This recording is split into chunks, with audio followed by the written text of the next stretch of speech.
Hey, welcome back to Correctional Officer Stories with Steve, part two to the GP yard I was talking about. And when we left off, I was talking about when, PC guys, they end up rolling up off the yard. They end up checking in.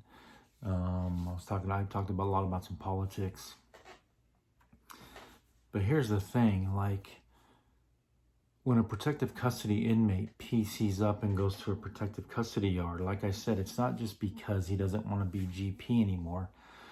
It's because a lot of times they're tired of following the gang politic. They want to get off the yard. They have a release date. They want to go home and they don't want to put in work anymore. They're tired of living by that politic that's not really there on a GP yard. Even though, like I've said, I like working them more because the structure's there and you can go ahead and then get a yard in control.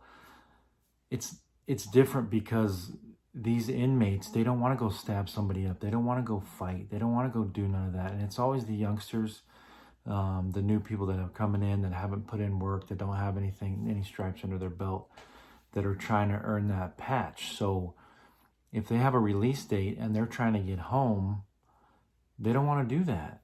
Especially if they're only like doing a year or two. They're not trying to stay on a GP yard. The ones that have the guts and that really don't care and don't want to get out to have to tell their family they PC'd up, those are the different ones. Those are to put in the work. But they're the ones that talk to these heads and be like, look, man, I don't really want to poke nobody. I'll fight somebody. I'll put my hands on somebody, but I ain't trying to catch 15 to 25 more for life over some drama, over some dope. And that's another thing, like a lot of these heads on these yards, it's all over dope, man. It's all over dope. They're sending freaking green lights like crazy because of the dope game. But I always will want to work a GP yard over a PC yard. I'm telling you, the respect is so much different. It's just, when I worked a PC yard, the disrespect was out of control. You couldn't even tell a freaking inmate to tuck his shirt on and put his ID on the front of his shirt without getting a freaking, a look or some kind of disrespectful comment and I always tried to approach it respectful. Hey, can you please tuck your shirt in? Or, hey, tuck your shirt in, get your ID on. That's all I'm asking. It is what it is. It's just how we roll over here. GP inmates were usually squared away. They kept themselves shaved. They had a shaving waiver. They would present it to you if you asked for it. But I really never had any problems with GP inmates, to be honest. Never had any issues. Of course, there was fights, and I had to spray a couple people, or probably a lot of people. But you're gonna get that. It's prison. You know what I mean? Like, people don't think. These officers coming in think, well, there ain't gonna be nothing going on my shift because I'm an officer and I got a badge on and I'll tell them what to do. No. Get real, bro. There's always gonna be stuff go on. You're always gonna find some drugs. There's always gonna be shanks because it's a political environment and it's like another world. It's like you bring the streets inside closed walls and now you have a whole nother world where it's turned into crazy because they're constantly trying to figure out how to bring contraband in, how to hide things, how to get things past the correctional officers, how to freaking make correctional officers dirty. I'm trying to think. I don't think I ever had an inmate approach me and ask me if I would bring something in or even try to game me, because I think they knew that I wasn't doing that. Like, they know. You set a precedence.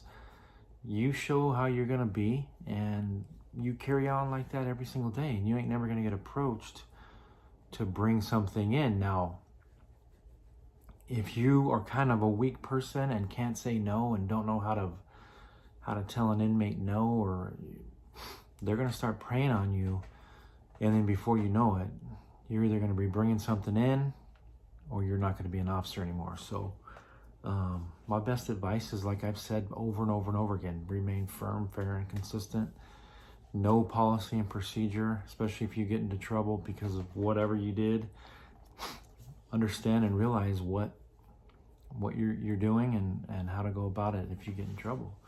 But if you can get onto a GP yard, you're going to get assigned to a unit. They're going to tell you where to go. But if you're working a GP yard, I'm telling you, you're going to like it a lot more. It just is what it is. Some of these protective custody yards aren't bad. There's a little bit of structure to them because they try to run it like a GP yard too. For some of them, still segregate and sit in groups, but it's not. It's just different. And you'll see when you become an officer. So keep staying tuned. I'm going to bring you. This is going to be a series all about GP, and then I'm going to kind of lead it into protective custody. And then I'll talk about some of the race issues that we kind of had on the yard. But for the most part, I really didn't have any problems working a general population yard. I did see some fights. I did see some overdoses. I did have to work on it was a weekend. We had an overdose. It was a GP. No, it was a protective custody inmate. They overdosed on heroin the day were blue when my partner ran up, and we ended up having to do CPR. So I'll talk about that story in the next one. Peace.